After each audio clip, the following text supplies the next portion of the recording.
Бирок акыркы күндөрү айрым саясатчыларды көрүп, айла жок Кыргыздын макалдары эсиңе келет да. Кыргыздын эски макалдары абдан сонун. Бөдөнөнүн үйү жок, кайда барса бут болду. Бөдөнөнүн үйү жок, кайда барса бут болду. Мисалы, азыр биякта бут болдук деп атат Байсалов. Кыйын мезгилде Сырдароо качып кеткен.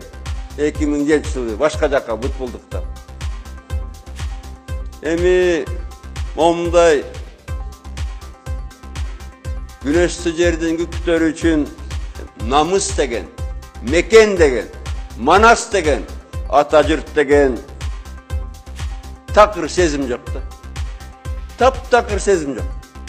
Булар жанагы эми алып аткан акча гранттарын кыргызча жугунду деп коет да. Булар жугунду үчүн кыргыз элин, кыргыз жерин сатканга да.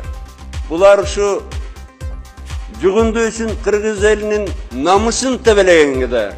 Албетте ошо жугундусун берген, бешигин берген булардын кожоюндары да бар. Ушундайлар жөнүндө кыргыздын дагы бир татынакай сөзү бар. Иттин кожоюну болсо, кабыландын кудайы бар.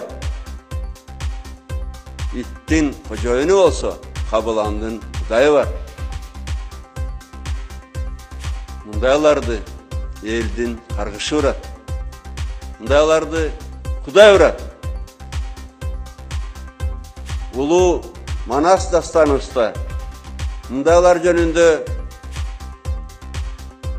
тамай айтылганда окуп берейин.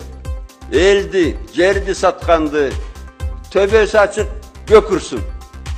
Төшү түктүү жер урсун. Суу бүтпөгөн чөл бурсун. Толкуган дайра көл урсун. Элди, жерди сатканды ак будайдын нан урсун. Энинин аппак сүт урсун. Лайыма буларды кыргыз элинин, кыргыз жеринин суусу, тузу нан урсун. Кудай урсун. Көп булуттуу кыргыз эл өзүнүн эгемендери үчүн өмүрүн аябайт. Айланайын кыргыз элим. Элибиз үчүн, жерибиз үчүн, эгеменди мамлекетибиз үчүн башыбыз кырман. Башыбыз кырман. Бул күндөрдө өтөт.